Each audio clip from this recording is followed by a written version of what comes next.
Oke, assalamualaikum warahmatullahi wabarakatuh. Waalaikumsalam warahmatullahi wabarakatuh. Ya, ini Kamis tanggal 18 Februari 2021. Kita bersama ownernya Madu Asparu, Prabu Muli. Ya, Support by Firmi Regen Sumsel, BG Hani, Silaturahmi Madu Sumsel, sama Beekeeper Madu Sumsel. Oke Ustadz, langsung deh karena ketemu tuh bateri Ustadz juga lah, ini agak ngedrop kan, aku juga ngedrop ya. Oke Ustadz, sejak kapan mulai jualan madu nih Ustadz? kalau jualan madu ya, Madu ya? Sejak kurang lebih tahun 2011 awalnya. 2011 ya. Jadi pertama hijrah dari Palembang ke Prabu Muli ini kan baru nikah. Terus 2010 itu kalau nggak salah hijrahnya. Jadi masih tahap pencarian jati diri ataupun tahap mencari-cari sesuap nasi ya. Jadi dulu awal-awal ngajar di Prabu Muli ini ya, pendapatan ya tidak terlalu ini ya. Jadi mencari tambahan dengan cara menjual madu. Jadi dulu jual madu ada kenalan juga pemanjatnya ya, dari desa Lombok Raman, desa Murainin.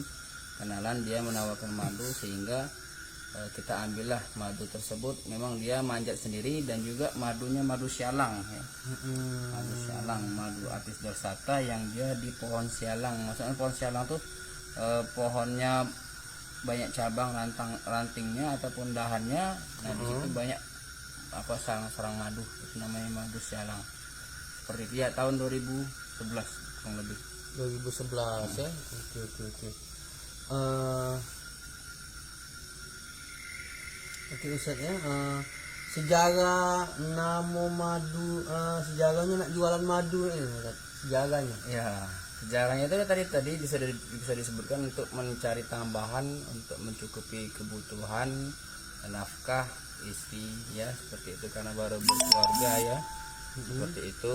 Nah, jadi memang awal-awal untuk mencari tambahan. Yang kedua, karena kita tahu bahwa madu ini kalau dia memang murni ya, sebagai untuk pengobatan ya, sebagai pengobatan. Jadi kita selain menjual madu murni mendapat keuntungan, dan juga kita mendapatkan ketika keuntungan yang lain dengan cara bisa mencicipi atau meminum madu murni seperti itu. Nah, jadi dua keuntungan seperti itu. Banyak sekali keuntungan Seperti itu. Nama brandnya itu berasal dari apa Ustaz? Namanya Ustaz. Nama brand kita ini awal-awalnya dia madu Wais ya, madu Wais diambil dari nama anak kita. Ya, madu Wais, nama anak saya itu Wais namanya ya. Nah, seiring berjalan dengan waktu, karena di Prabu Muli ini adalah sumber madunya alhamdulillah bagus ya, banyak jumlahnya baik itu sialang ataupun repeh. Nah, itu dominan warna yang terdapat madu hutan di Prabu Muli ini adalah warna kuning. Jadi kita terinspirasi mengambil nama madu asparu itu dari bahasa Arab ya, ini adalah madu kuning. Jadi asparu itu dari bahasa Arab artinya kuning. Karena apa? Madu di Prabu Muli ini adalah dominan warna kuning, sering bertemu dengan warna kuning. Nah, ada memang ketika musim gugurnya ataupun karet ataupun pohon balam berbunga, dia berubah warna. Terkadang dia bening seperti celing-celing seperti itu, tapi bukan warna kuning, kadang dia keruh, warna putih keruh seperti itu. Nah, itu memang kalau madu tergantung nektarnya ya, nektar pohonnya. Jadi memang kalau untuk warna dominan warna kuning, makanya terinspirasi memberi nama warna dengan nama asparu, diambil dari bahasa Arab. Dari kuning asparu artinya kuning ya. Iya. Oke. Ada pertama pengalaman terjual madu palsu Ustaz? Kalau madu palsu, madu sos, memang setiap penjual itu pasti ya, terutama daerah Prabu Muli ini pasti menjual madu sos awal-awal seperti itu. Karena berkurang sedikitnya ilmu dan juga tentang ilmu permadu ini tidak terlalu banyak dan juga tergiur dengan harga yang murah. Tergiur dengan harga yang murah. Jadi istilahnya ya pernah terjual madu palsu ya. Nah seiring berjalannya waktu, alhamdulillah dengan bertambahnya ilmu dan kita belajar, alhamdulillah sekarang dan juga banyak kenalan-kenalan teman-teman yang menjual madu murni, sehingga ya sampai sekarang alhamdulillah kita untuk menjual madu ini harus berhati-hati ya. Jadi tidak sembarangan karena dampaknya ya, dampak kembali ke kita dan juga kepada konsumen yang mengkonsumsi madu kita seperti itu. Ada timbal baliknya seperti itu. Untung tapi cepat langsung dapat ilmunya kan. Alhamdulillah ya dapat ilmunya, jadi ada kenalan juga teman-teman penjual madu murni seperti itu. Nah ini sekarang ini banyak berseliweran juga ya madu palsu nih Ustaz apa pendapat Ustaz ini tentang madu yang pertama, madu hitam pahit yang dia ngomong madu dosata tapi madunya itu dari awal sampai akhir dia tuh hitam terus pahit terus ya. Untuk madu hitam pahit ya perkenalan dulu ya, memang madu pahit itu yang benar-benar dari nektar alam ataupun nektar bunga itu memang ada yang pahit, seperti madu pohon pelawan ya, bunga pohon pelawan ataupun laban ya, ataupun pohon salam itu kelat ya. Itu seperti itu memang ada madu pahit, tapi itu tidak banyak dan juga ada musimnya serta langka ya, tidak setiap musim itu ada. Nah seperti itu, dan juga warnanya tidak hitam. Warnanya kuning ke merah-merahan ataupun kuning seperti itu. Nah di Prabumuli ini pernah dapat juga beberapa botol, cuman tidak banyak, cuman sekitar berapa 3 atau 4 botol ya. Dan itu juga tidak dijual ke umum tapi dikonsumsi sendiri seperti itu karena langka kan. Itu. Nah juga itu terdapat pada bulan 6 atau bulan 7 setiap tahunnya, itu ada dia nektar pelawan seperti itu. Nah untuk yang hitam tadi, kalau dia mengaku dari madu hutan murni itu jelas itu madu palsu, jangan dipercaya. Karena apa? Pengalaman kita yang berbagi teman-teman dengan penggiat madu murni itu tidak pernah mendapatkan panenan madu hitam pahit ya, tidak ada videonya. Tidak pernah didapatkan video madu hitam yang pahit ini akun yang yang ada sarangnya utuh yang tersegel belum pernah ataupun dapat sarang yang utuh tersegel warna hitam pahit ataupun rasanya pahit itu tidak ada pernah ketemu, kecuali nektar akasia karpa itu memang ada coklat kehitaman tapi dia rasanya manis seperti itu. Jadi memang untuk yang murni itu memang ada madu pahit ya, tetapi dia warnanya bukan hitam pekat ataupun bukan lekit pahitnya ya, tetapi dia ada manisnya seperti itu. Iya. Nah kedua itu saat musim penghujan ini Ustaz banyak yang para penggiat madu ini ngomong ya madu tuh paceklik, tapi kita tengok di lapangan madu itu kadang banyak yang tetap jual itu. Ustaz itu gimana tanggapannya? Untuk musim paceklik atau musim penghujan ini madu itu terbatas ya, terbatas, tidak banyak ataupun melimpah. Karena apa? Faktor cuaca. Pertama dia hujan sehingga madunya itu banyak turun ya, digerus oleh air, dan juga yang kedua bunga-bunga di hutan itu dia banyak berguguran sehingga dia tidak berbunga ataupun dia kalah ataupun hilang diterpa oleh hujan seperti itu faktornya. Makanya ketika ada orang yang menawarkan madu dengan jumlah yang banyak pada musim paceklik ini dan juga harganya murah, maka hendaklah harus berhati-hati. Karena apa? Madu hutan itu susah mendapatkannya. Kadang pun lagi musim pun resikonya sangat besar, jadi mustahil dengan harganya murah 30.000 40.000 sekilo itu patut dicurigai. Karena apa? Dari pemusung, dari pemanjat langsung itu lebih dari harga tadi ya. Kalau sekarang bisa mencapai 90 bahkan 100.000 rupiah per kilo. Jadi untuk yang apa pernah ditawarkan madu yang apa harga di bawah 50.000 per kilo itu harus hati-hati. Terindikasi madu sos atau madu palsu. Dan aku kadang sering nyingo snap WA nih, kirim ke Jawa, kirim ke mana, berigen-rigen. Nah ini kan kita apa ya, kita agak mencurigakan itu Ustaz, untuk itu kan. Jadi kita untuk mengedukasi masyarakat, misalnya pas lagi hujan Mei ini, ngapo madu tuh, apalagi yang madu hutan ya, lain beda dengan madu yang lain kan. Madu hutan itu selalu ada dan banyak, nah itu nah kan. Kalau mungkin kalau misalnya dia digabung ke seluruh Indonesia mungkin jadi banyak juga. Yang jadi masalah ini sih kok daerah, misalnya contoh daerah X kan, musim hujan dari pagi, hujan terus menerus dia tetap ada.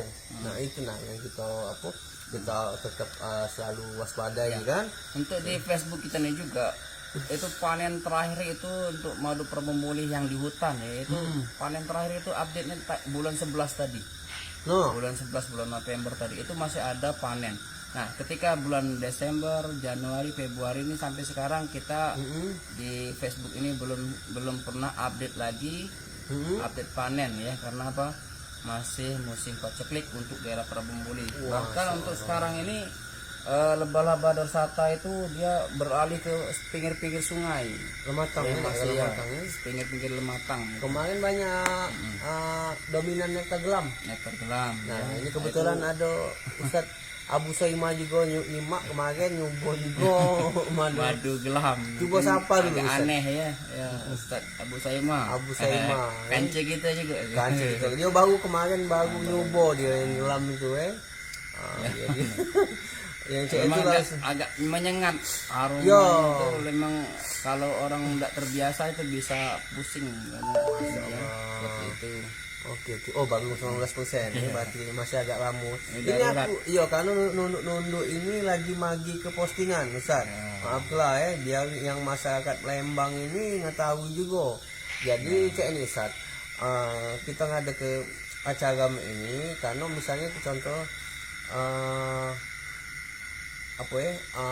cak penjual baju, sendal, sepatu itu kan jualan online, lemak dia, sis sayang ini segala macam, ini sepatunya, ini bajunya untuk anak-anak segala macam kan. Nah ya karena barangnya jelas, baju, sepatu, apa segala macam, tas. Nah kalau kita nih madu nih bingung juga, pernah ada kejadian ini madu hutan, ini madu militer, ada madu bawang, kurang untuk orang menanggapi. Makanya kita buat semacam edukasi. Nah, jadi dengan edukasi ini untuk membuka wawasan madu Tadi setelah kita sudah madu hitam, madu musim hujan. Nah, sekarang kita ada pertanyaan. Boleh tahu tentang mitos atau konspirasi madu nih Ustaz? Contohnya madu asli itu kadang mau ngomong, kalau nak ngetes madu tuh pakai ide katanya madu itu kesemut izinnya. Kalau semut itu tidak galak berarti asli. Kedua, kalau nak ngecek madu nih taruh dalam kulkas atau freezer aman tidak beku asli. Nah itu seringnya Ustaz. Gimana Ustaz? Itu kalau dalam ilmu permaduan alhamdulillah yang sudah kita dapatkan, sudah kita pelajari ya, memang itu semua yang tes madu yang tersebar di masyarakat Indonesia ini pada umumnya adalah itu tidak bisa jadi patokan menentukan itu madu murni atau bukan. Ya, contoh seperti madu disimpan di freezer, apabila dia asli dia tidak membeku. Nah ini kalau kita tes ya, memang madu murni itu ketika dimasukkan ke kulkas ataupun ke freezer itu tidak beku. Akan tetapi coba kita tes dengan bahan yang lain seperti misalnya sirup marjan, ya, sirup marjan, kecap dan bahan-bahan yang ada kandungan gulanya itu ketika dimasukkan ke dalam freezer yang agak kental ya, tidak cair, dia agak kental. Ketika kita masukkan freezer itu dia juga tidak mengeras ya, tidak apa namanya, tidak membeku. Ya, jadi kalau kita tes sirup marjan tidak membeku, kecap manis itu tidak membeku. Jadi untuk tes freezer ini memang tidak bisa jadi patokan untuk menentukan madu itu murni atau palsu seperti itu. Dan juga semut contoh di belakang ini nih, bunga yang mengandung nektar ya. Di situ banyak sekali semut ya. Bahkan lebah trigona yang di belakang sini ini saling berebut dengan semut. Karena apa? Dia kandungannya manis. Jadi setiap ada manis-manis, baik itu gula ataupun madu, itu pasti digerubuni oleh semut. Jadi tidak bisa jadi patokan bahwa madu murni itu tidak digerubuni semut. Malahan termasuk predator, Ustaz. Termasuk predator. Kalau kita memelihara trigona ini, lebah trigona ini, biasanya ada semut yang masuk seperti itu. Predator madu trigona seperti itu. Dan juga kalau kita letakkan di bawah, misalnya ketika kita lagi ngemas madu, itu semut-semut itu mengerubuni, itu madu murni ya. Ya, seperti itu. Ada lagi di Tidak bisa dipercaya. ada lagi di sistem goyang-goyang bentuk heksagonal. Katanya kalau madu digoyang-goyang di piring itu akan bentuk sarang atau heksagonal, yang sarang madu itu. Kita tes juga coba dengan cairan-cairan seperti apa tadi, sirup marjan, kecap ataupun sunlight yang kental-kental itu. Kalau kita masukkan ke dalam air, kita tes pakai piring seperti ini, dia sama membentuk kayak sarang heksagonal. Itu karena kekentalan zatnya tadi, sehingga ketika diayun-ayun dengan air, dia akan membentuk seperti bulu-bulu seperti itu. Nah, jadi tidak bisa jadi patokan untuk menentukan madu itu asli atau palsu seperti itu. Ya, itu intinya. Nah, tips untuk kalau pengen menentukan kemurnian madu itu salah satunya dengan syarat madu. Ya. Itu. Yang pertama, dia panennya ada video update itu, terus juga jelas orangnya, siapa pemusungnya, seperti itu kan, dia amanah atau tidak, jelas orangnya. Yang kedua, bisa melalui sarang ya, sarang lebah atau sarang madu itu ya, yang dalamnya terkandung madu, itu bisa menjadi sanad bisa jadi patokan untuk kita menentukan madu itu murni atau tidaknya. Tetapi harus dengan tanda kutip atau tanda tanya, ataupun di tanda kutip, bahwa untuk mengetahui sarang tersebut memang benar-benar ada madunya, maka perlu ilmu lagi. Jadi banyak pemalsu madu ini zaman sekarang banyak menipu dengan cara dengan sarang tua ya. Sarang tua itu kan keras dia. Sarang tua yang hitam, yang mana dia tidak diisi lagi oleh madu, oleh lebah tadi, tidak diisi lagi, ataupun dia sarangnya ada larvanya ya, ada sarang anaknya. Itu biasanya para penipu madu menipu dengan cara sarang yang tidak diisi lagi tadi madunya, ataupun sarang anaknya tadi disiram dengan air gula, air tebu, ataupun nanas. Nah, madu nanas ya, madu ganas. Jadi intinya harus ilmu tadi ya, harus paham bagaimana tekstur sarang madu atau sarang lebah yang memang benar-benar dia terisi alami ya, tidak disiram, tidak dibuat-buat. Dan yang ketiga, dengan cap lidah. Ini yang terakhir. Jadi walaupun kita sudah ada video panen ya, orangnya tahu amanah, ada sarangnya ya, yang terakhir itu harus dicicip juga dengan orang-orang yang memang sudah terbiasa dengan mencicip madu murni. Jadi ketika kita mencicipi madu murni pakai sendok, itu berbeda rasanya dengan madu yang terbuat dari gula, ataupun madu palsu yang terbuat dari nanas, ataupun terbuat dari air tebu dan lain sebagainya. Jadi dia beda. Jadi ketika kita mencicip madu murni, satu sendok madu murni akan menghilang, langsung menyebar, tidak lengket lagi di mulut seperti itu. Jadi ketika dia bertemu dengan air ludah, jadi langsung hilang, tidak berbekat.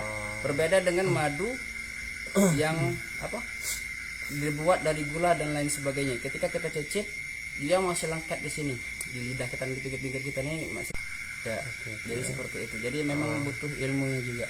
Jadi yang Banyak nih untuk mengetahui madu hati-hatinya nih.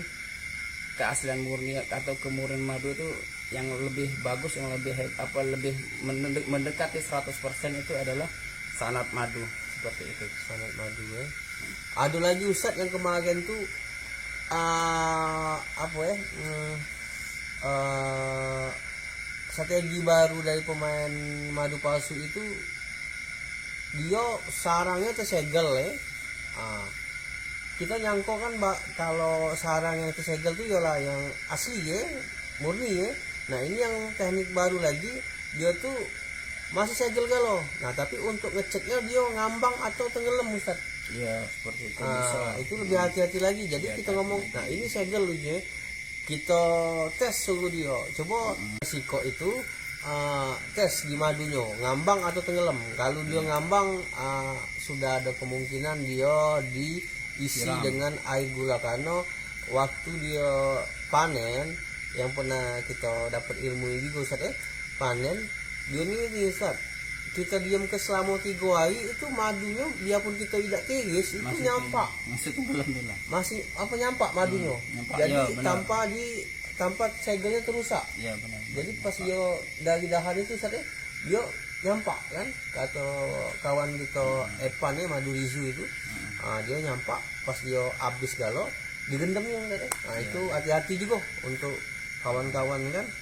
Nah untuk tadi kan untuk konsumen Ustaz pesan untuk sesama penggiat madu, reseller atau reseller lah kan, itu cuma Untuk teman-teman para pejuang madu murni yang senantiasa menyediakan madu murni, pertahankan dagangan kita dengan kualitas kemurniannya.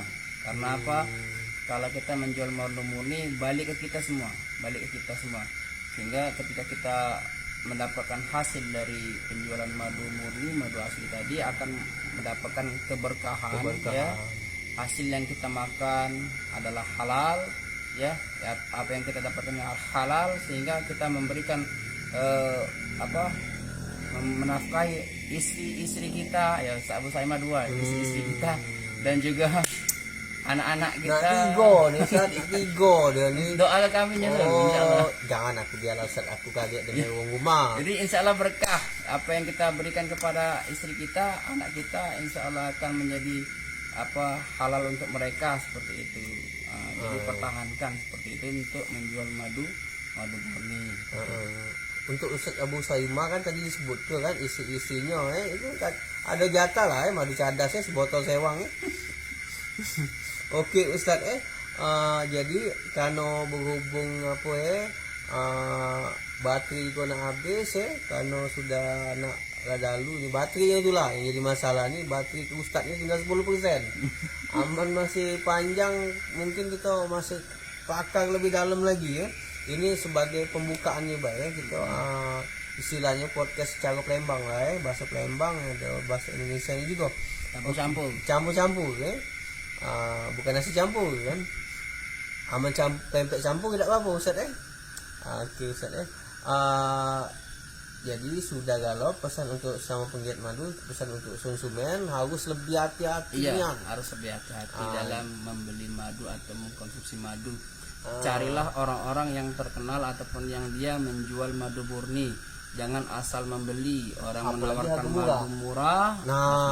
Jangan. Jadi intinya orang para pemusung ataupun pemanjat madu asli ataupun madu hutan asli murni ini, dia bukannya hal ringan ataupun sepele, tapi mereka tuh mempertaruhkan nyawanya untuk mencari madu ya. Belum jalannya, lokasinya, terus juga manjatnya, itu resikonya itu bisa mempertaruhkan nyawa. Dan tidak sedikit para pemusung madu itu jatuh ya, bisa meninggal, bisa cacat seperti itu. Nah, jadi memang resikonya tinggi. Jadi pun madu yang dibeli dari pemusung itu bagi kita yang pengepul ini memang agak tinggi sudah, karena resikonya tadi. Jadi kalau ada harga madu di bawah 50.000, 35.000, 25.000 1 kilo, maka itu patut dicurigai sebagai madu sos atau madu palsu. Mahal madu. madu mahal, terus karena dia mahal tuh ya kedua itu dia dalam jumlah yang sangat Tadi, terbatas. musim pacak likma ini musim hujan dia pacak ngadirkan berton-ton madu, pacak ngirim kemana ke Jawa ya, Kalimantan berton-ton ya. Beda dengan madu mellifera atau madu ternak itu itu beda. beda. Ya, kita membahas madu hutan. Madu hutan pertama karena resikonya, karena medannya, yang ketiga itu dikit. Kalau banyak dah apa gitu jual coating lah segala macam karena dikit. Rebut uang, direbut uang Ustaz. Itu Ustaz ya. Oke Ustaz ya.